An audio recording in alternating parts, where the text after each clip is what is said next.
Haleluya, haleluya. Bwana Yesu asifiwe.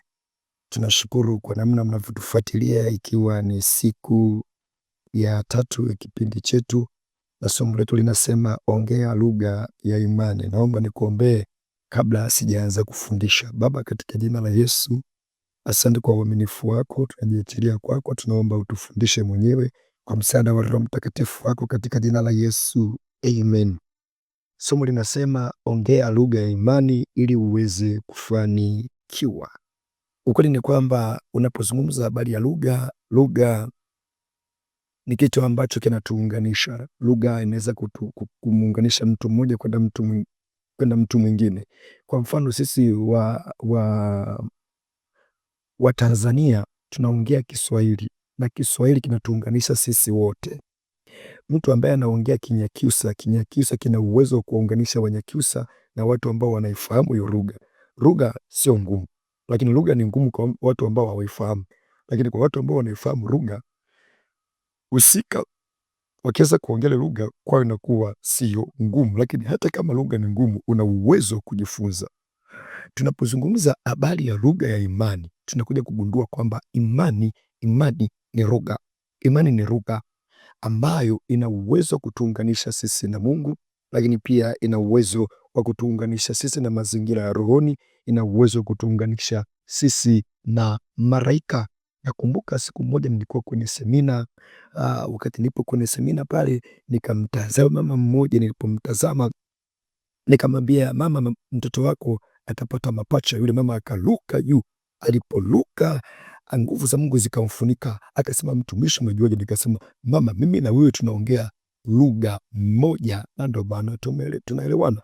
Lugha ya imani sio lugha ya kila mtu. Lugha ya imani ni lugha ya watoto wa Mungu. Hizi watoto wa Mungu popote pale walipo wanaongea lugha ya imani, na lugha ya imani inatakiwa kuongea muda wowote. Inatakiwa kuongea ukiwa kanisani, ukiwa umetoka kanisani, ukiwa kwenye semina, ukiwa umetoka kwenye semina. Lakini pia unaweza ukaongea lugha ya imani ukiwa ofisini, ukiwa kazini, ukiwa kwenye gari, ukiwa shambani, ukiwa nyumbani, ukiwa jikoni, ukiwa unaoga, muda wowote, kwa wakati wowote. Wakorintho wa pili sura ya 4 ule mstari wa 13, Biblia inasema, lakini kwa kuwa tuna roho ile ile ya imani, kama ilivyoandikwa, naliamini na kwa sababu hiyo nalinena, na sisi pia tuamini na kwa sababu hiyo twanena.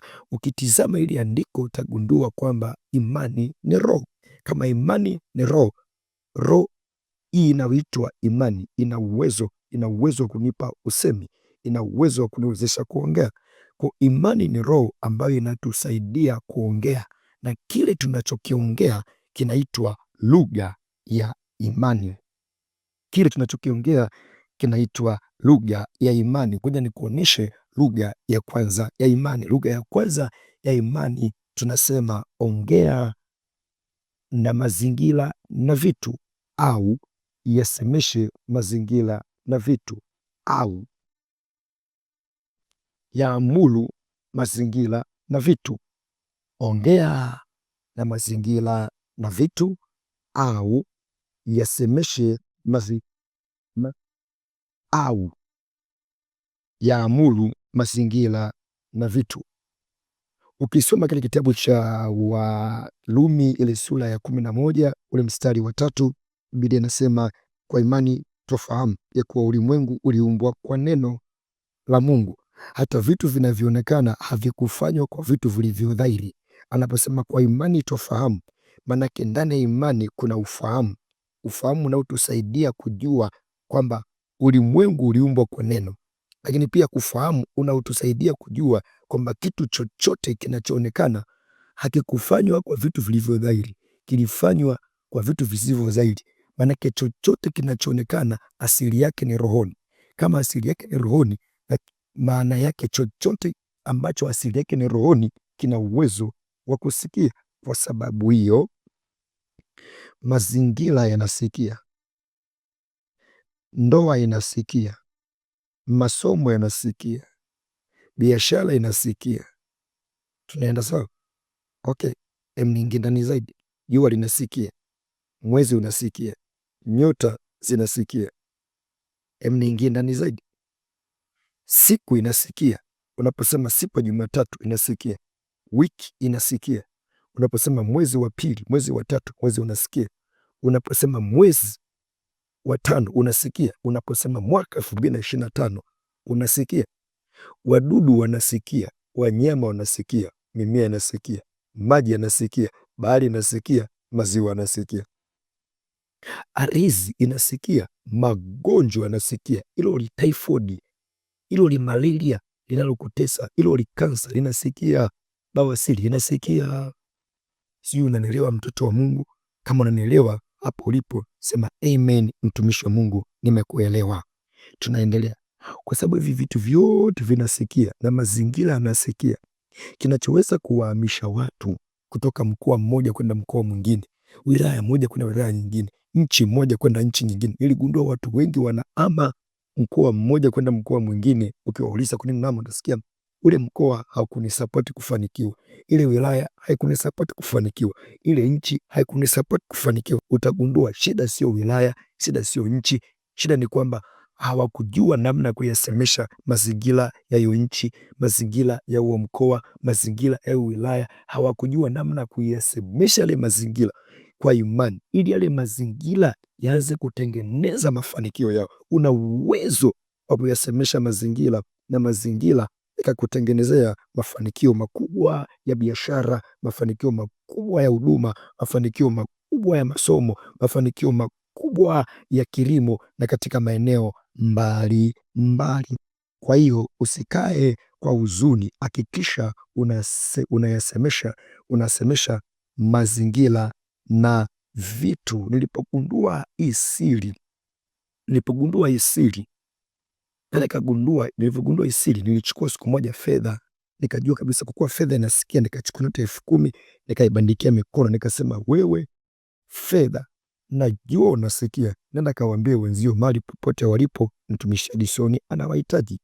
Niliposema hili jambo, ndani ya muda mfupi milango ya fedha ikaanza kufunguka kwenye maisha yangu, na kuna watu niliwafundisha hii elimu wakanipigia simu nilipowafundisha, na wakaanza kuzisemesha fedha zao, na milango ya fedha ikafunguka kwenye maisha yao. Sio hivyo tu, siku moja nimefika nyumbani nikakuta kuna mti wa mparachichi ambao unazaa maembe makubwa lakini mateta.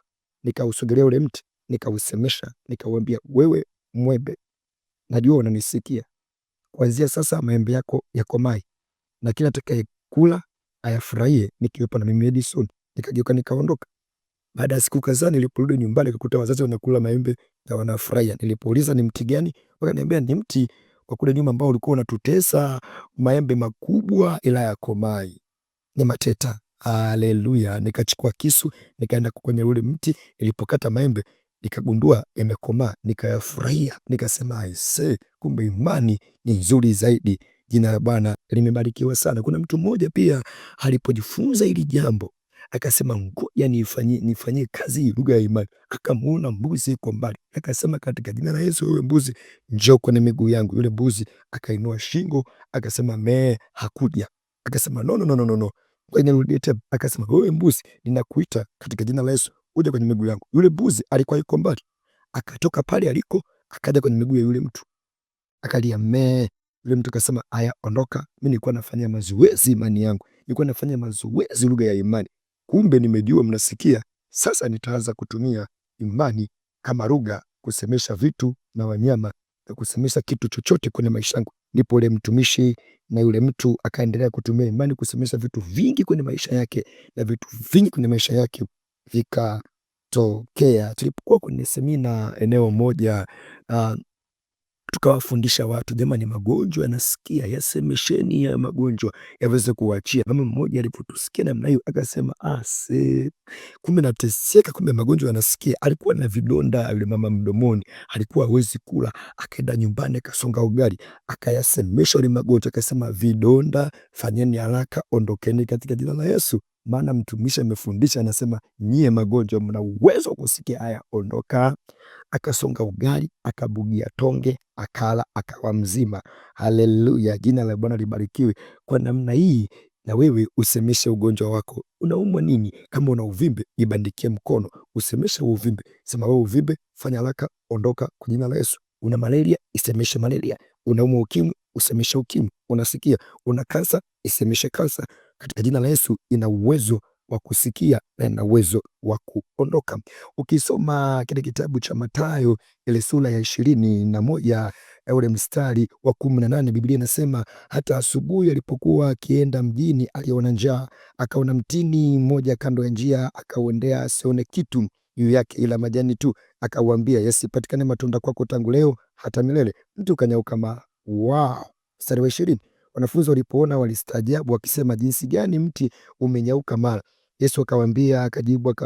Yesu akajibu akawaambia, amini nawaambia, mkiwa na imani, msipokuwa na shaka, mtafanya si hilo la mtini tu, lakini hata mkiuambia mlima ung'oka ukatupwe baharini, litatendeka. Haleluya, haleluya!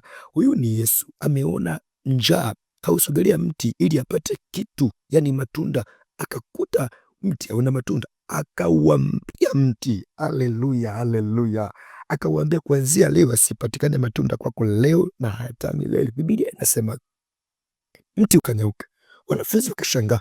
Yesu akasema hivi, mkiwa na imani mtafanya si hili tu la mtini, hata mkiambia mlima ng'oka, utang'oka. Maana yake hiki nilichokifanya sijakifanya kwa sababu tu mimi naitwa Yesu. Sijakifanya tu kwa sababu nimetoka mbinguni. Nimekifanya kwa sababu ya imani. Maana yake imani yangu imenipa usemi, imenipa lugha ya kuusemesha mti. Nimeusemesha mti na umenitii, umenyauka. Na nyie mna uwezo wa kuisemesha miti kwa imani. Nataka niseme na wewe, una uwezo wa kusemesha mti. Una uwezo wa kusemesha mti wa maparachichi, mti wa mwembe. Una uwezo wa kuuamuru unavyotaka wewe, na ukatii na mambo yakatokea kama vile unavyouamuru huo mti. Una uwezo wa kuamuru milima. Una milima gani kwenye maisha yako? Inawezekana unajaribu, jaribu ni mlima wako.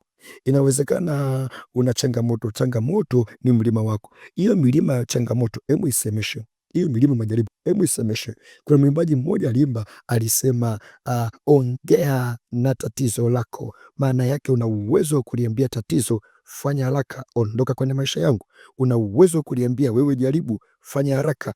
Hujakutana na jaribu mwezio mwaka jana, naye alikuja akaondoka hivi hivi, na wewe na kuamuru ondoka, ilo jaribu likasikia na lenyewe likawa na uwezo wa kuondoka.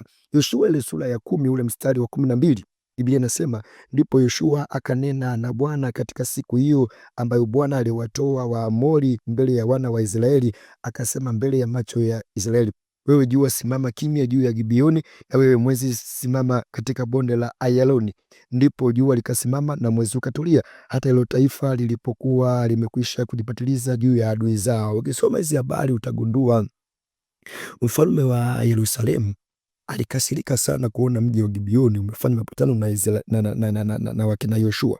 Akaalika wafalme watano ili wale wafalme watano wapambane na Gibeoni na kuishinda. Watu wa Gibeoni waliposikia hizi habari wakatuma ujumbe kwa Yoshua ili kuomba msaada. Yoshua alipotaka kwenda, Mungu akasema naye kwamba watu nimeweka kwenye mikono yako na una uwezo wa kuwashinda. Biblia inasema Yoshua alipoenda wakapigana ile vita. Ile vita ilikuwa kali kwa namna ambavyo mpaka jioni jua likataka kuzama. Yoshua akaliambia, wewe jua simama na wewe mwezi tulia.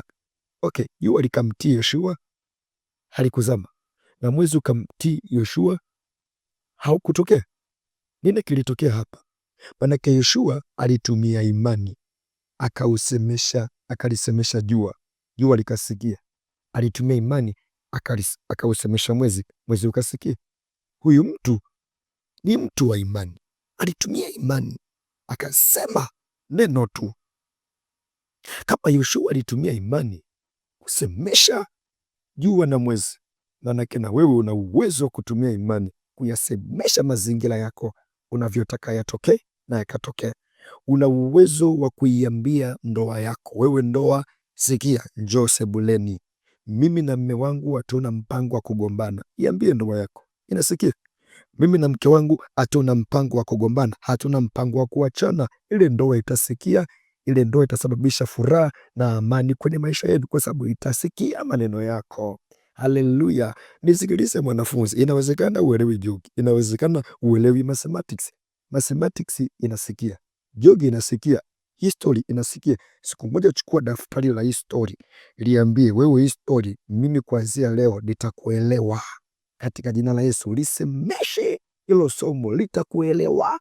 Sema kitu kwa imani, hilo somo litakuelewa. Unapoianza siku usinyamaze kimya. Kwa mfano, unapoianza siku kama unaanza siku ya Jumatatu, unaanza siku ya Jumatatu, ukiamka tu, jambo la kwanza mshukuru Mungu, lakini jambo la pili isemeshe hiyo siku, isemeshe. Fanya hivi, iambie hiyo siku kwa namna hii hapa. Kama ni Jumatatu, iambie hivi, wewe Jumatatu, katika jina la Yesu utakuwa ni Jumatatu yangu ya mafanikio. Hivyo hivyo ikifika Jumanne, isemeshe Jumanne, wewe Jumanne utakuwa ni Jumanne yangu ya mafanikio. Unapoingia mwezi wa tatu, usemeshe, wewe mwezi wa tatu utakuwa ni mwezi wa tatu wangu wa mafanikio. Mwaka huu usemeshe, wewe mwaka 2025 utakuwa ni mwaka wangu wa mafanikio. Na mimi mwaka sisubiriki Jumatatu, naanzaga Jumapili. Jumapili tu ndo naanza. Jumatatu sikia, utakuwa ni Jumatatu yangu ya mafanikio. Wewe Jumanne sikia, utakuwa ni Jumanne yangu ya mafanikio. Wewe Jumatano katika jina la Yesu sikia, utakuwa ni Jumatano yangu ya mafanikio. Nazisemesha hizo siku, nasemesha mwezi, nasemesha mwaka. Na wewe fanya hivyo, mtu Mungu, fanya hivyo. Ukifika shambani, lisemeshe shamba, liambie wewe shamba, mwaka huu nitavuna sana kuliko mwaka jana. Yasemesha hiyo mahindi, yenye mahindi mbebanage wawili, mbebanage watatu watatu. Ukienda ofisini, isemeshe ofisi, kisemeshe kiti unachokalia, kwamba wewe kiti hautanizuia mimi nisifanikiwe, bali utasababisha mimi kufanikiwa sana katika jina la Yesu na kupanda cheo.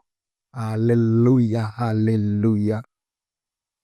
Kwa hiyo unaweza kutumia imani ukasemesha mazingira, ukasemesha na vitu na ukafanikiwa kila isi. Mungu akubariki sana kwa kunifuatilia katika hili somo, na ukitaka kuniuliza maswali zaidi kulingana na kipengele, nitafute kwa namba 0753472200, 0753472200. Mwalimu Edison, na Mungu akubariki. Kama hujaokoka na ungependa kuokoka, nifuatishe hii sala. Sema: Bwana Yesu, ninakuja mbele zako, mimi ni mwenye dhambi, ninaomba unisamehe dhambi zangu zote nilizozifanya katika maisha yangu. Ondoa jina langu kwenye kitabu cha hukumu, andika jina langu kwenye kitabu cha uzima. Bwana Yesu, karibu ndani yangu, ufanyike Bwana na Mwokozi wa maisha yangu, katika jina la Yesu. Asante kwa kuniokoa. Ikiwa umefuatisha hii sala, maanake tayari umeokoka. Hakikisha unafanya maombi kila siku na kuhudhuria vipindi kanisani mara kwa mara, sio tu Jumapili, hata katikati pia. Naomba nikuombee. Baba, katika jina la Yesu, asante kwa sababu ya uaminifu wako. Ninamwombea huyu mama na huyu baba, huyu kijana wa kike na kijana wa kiume, ukaimarisha imani yake na ukamwezeshe kuongea lugha ya imani kila wakati, ili aanze kufanikiwa katika maisha yake, katika jina la Yesu Kristo. Rapaka ramandi ripako repasa ramandira kasorandire repakandiri kisorandire repakandiri kiseke riandara riandoro kosorandire siriandoro moso, katika jina la Yesu Kristo. Asante kwa Mungu umemwinua na umemwimarisha mtoto wako kwenye eneo la imani, katika jina la Yesu Kristo, amen. Imebarikiwa siku yako. Shalom, shalom, na Mungu akutunze. Amen.